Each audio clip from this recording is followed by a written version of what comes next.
when he said that, I got so worried because I thought, if I thought I were having a heart attack, I would either go to the emergency room or I would call him. So I said, am I having a heart attack? He said, I don't think so. And I said, I need a more concrete answer than that. And then he said, I'm going to send you across town to see a cardiologist for a second opinion. I get worried when I hear the phrase second opinion. I was under the impression the first analysis was fact-based. I didn't know we were just taking swings in the dark. If I knew it were opinion time, I'd point out that I don't enjoy sitting on paper. That always makes me feel like a chicken, and I feel like you could digitize some of the forms in the waiting room. I feel like I filled a few of those out before.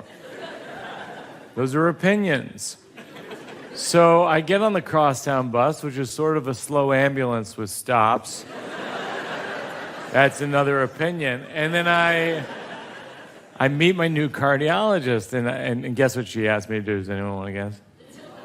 Blow another tube, yeah. And I go, I took that one. I got a heart attack.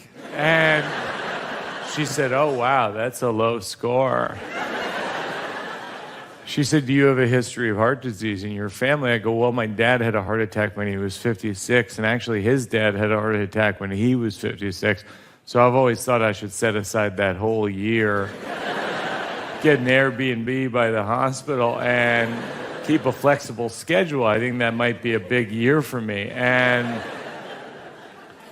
she said, well, based on your family history, I would recommend you do cardio 5 days a week. And I said, I don't think anybody does cardio 5 days a week. She said, a lot of people do cardio 5 days a week. I said, I don't even think professional athletes do cardio 5 days a week. She said, professional athletes definitely do cardio 5 days a week. We talk about this for about 45 minutes. We agree to disagree at this point. I'm sweaty and out of breath, a little hungry. I'm always a little hungry. And she said, didn't you play sports growing up? I go, yeah, I played soccer, but I could blend in and practice. You know what I mean? People would be like, there's Mike. Like, no, Mike's in the woods. You know what I mean? And then in 9th grade, I joined the wrestling team, which was a huge mistake my teammates explained to me, because you cannot blend in wrestling practice. You have to actually wrestle, or in my case, be wrestled upon by these young, muscly gentlemen whose crotches would inevitably be pressed up against my face as though they were doing a victory dance, all the while I'm wearing a women's bathing suit that they call a singlet, but I was building character. And that character was a lifeguard from the 1920s. It's so much chlorine because it's so much urine. I mean, I hate to be the bearer of bad news, but I looked it up, and it's not great out there on the internet. I mean, I read about this scientific study where these folks analyzed a 200,000-gallon public pool, and they concluded that it contained 20 gallons of, yeah, I know. I thought this is something you should know. 20 gallons of pure urine, which is too much, I think. I mean, right? I mean, percentage-wise, it's not that much, but if you picture it, that's a full tank of gas. I mean, that's a Ford F-150 full of urine. That'll get you to Pittsburgh. And I feel like the good Christians who run the Young Men's Christian Association are aware that there is a urine problem, which is why there are signs everywhere at the Y begging you not to urinate in the pool. Just please don't pee in pool, which might as well say, what better place to pee than pool? I'm sort of obsessed with the signs at the Y because I feel like they tell you the stories of what has occurred at the Y. You know, there's that one that says slippery when wet, and you know some kid went down pretty hard on them tiles. A frazzled lifeguard grabbed a Sharpie and wrote, slippery when. You don't see when on a lot of signage. It's not often a subordinate clause is utilized in a form that values brevity. Slippery when wet could just say slippery.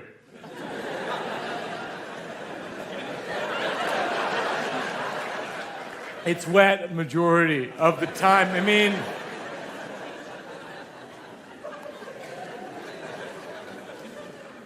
there was this sign growing up that said, please shower before entering the pool, and I feel like that was written for one guy. You know what I mean? Like, I think the first draft of that one said, Greg?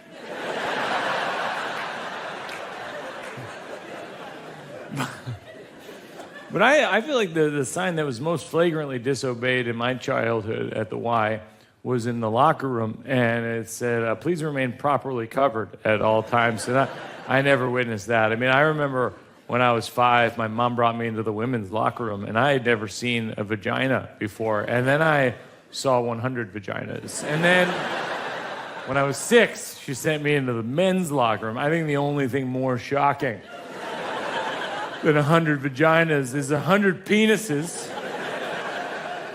at eye level. And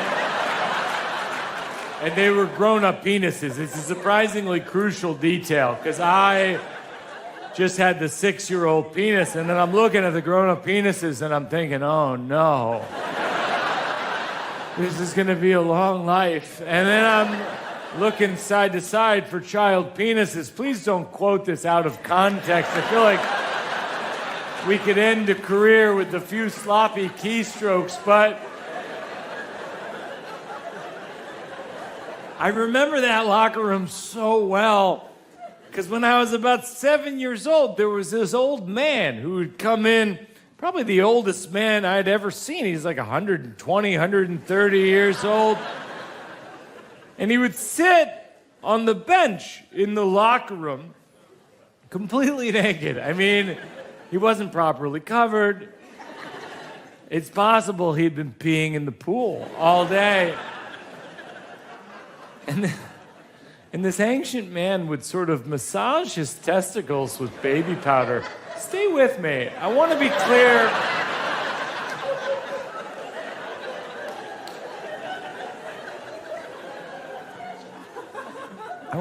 I'm not being intentionally gratuitous. I'm trying to convey an accurate memory from my childhood that I feel might be humorous if it were part of your memory also. The key thing about this old man was that he was really taking his time.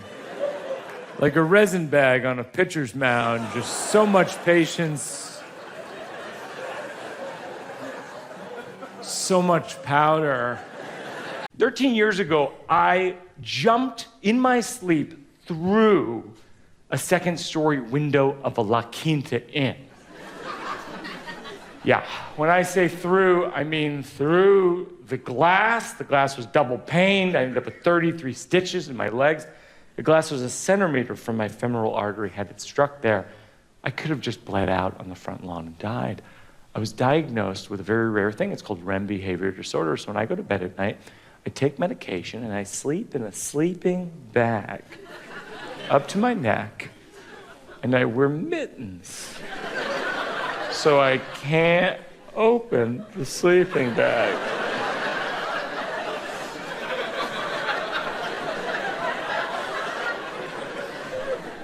And that's my life. Yeah, there are details in my life that are both setups and punchlines, and I make a lot of jokes about it, but it's a very serious thing. There are people who have what I have who in rare instances have been known to physically harm the person they're in bed with while remaining asleep.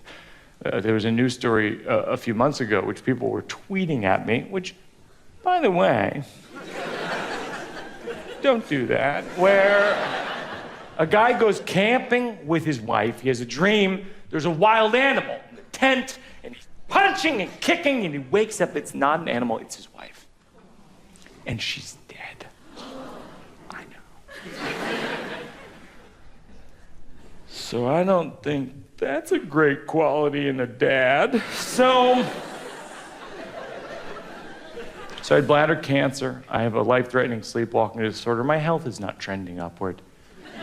Last year I went for my physical. My doctor took blood and he called me and said, you have Lyme disease and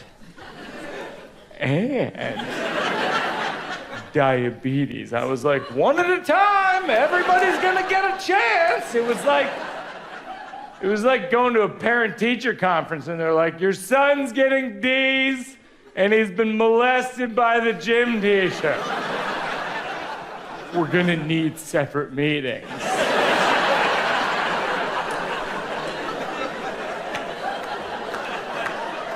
I couldn't believe it. 39 years old, diagnosed with type 2 diabetes. He said, is there anything in your diet that might be spiking your blood sugar? I said, sometimes I eat pizza until I'm unconscious. He said, I think that might be it.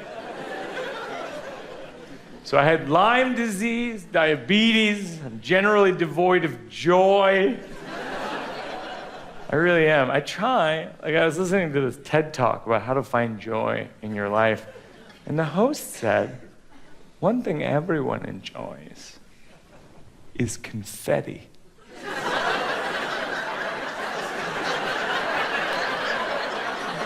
And I thought, oh no. I hate confetti. To me, confetti is just garbage that we throw into the air.